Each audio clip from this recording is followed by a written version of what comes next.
Okay, so a quick 2 minutes chat after watching the 24 hours of Nurture Life or 24 hours of Nurburgring. And honestly, during Max Verstappen's stints, I noticed something very, very important. And then, so I wanna do that for myself. Yeah. For those who don't know, Red Bull was also streaming the race, but then they were streaming only on boards. Yeah, so majority of the time the on boards was on car number three, which is the car that Max Verstappen and his team were driving. So the one thing that I noticed during the stints, especially Max Verstappen stints, is that that car, not only is he connected to the car, not only is he very fast in terms of like reactions and all of that stuff, and not only is he relaxed and feeling the car, that there's something a bit deeper to that, in my opinion, which is the guy genuinely understands what the car is doing at each point of the time. You know what I mean? And so that allows him to make decision on a split seconds and quick, because he understands every single moment of what the car is doing.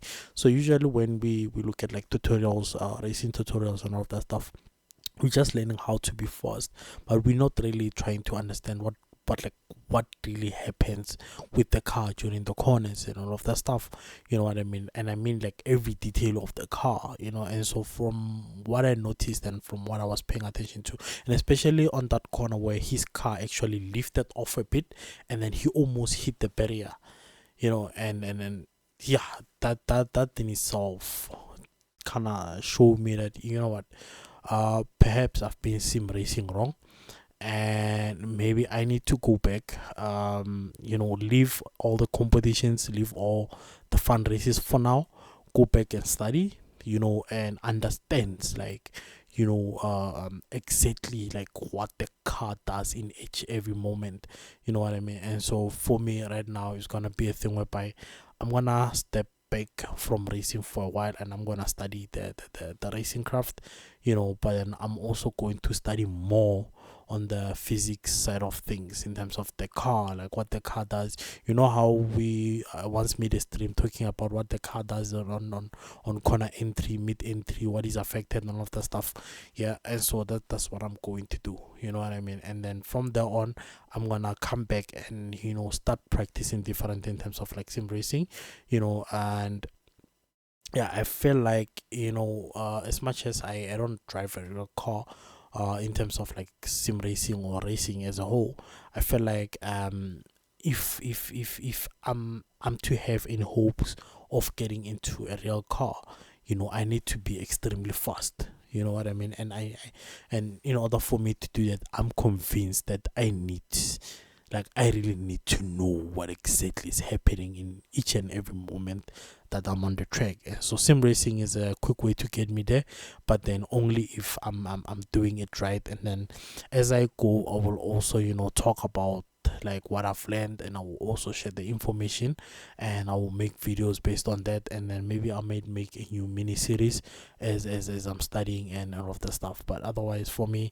I'm gonna step back a bit. And then also for those who interested in joining the journey, my sim of choice for practicing will be AMS2. And one of the reasons I chose AMS2 is you can't really get away with a lot of things on AMS2, as much as you can on ACC. You know what I mean? And also, I would go for Laman's Ultimate as well, but then Laman's Ultimate has like a lot of issues, and so AMS2, the force feedback is on point. Like it has one of the best force feedbacks, and the cars that they're not really easy to drive, in a sense you can't get away with a lot of things, as I mentioned earlier.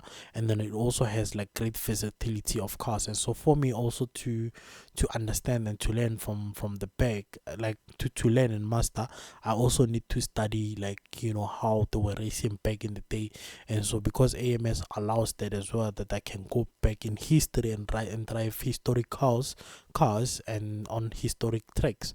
I think it best fits what I need to practice. So I'm gonna go like from way back, maybe 1970s to 1980s, and then get to your like come with them like to your 2005s, and then up until we are back in GT3, and then hopefully by then I'll be able to like shave off at least like 3 or 4 seconds of my lap times.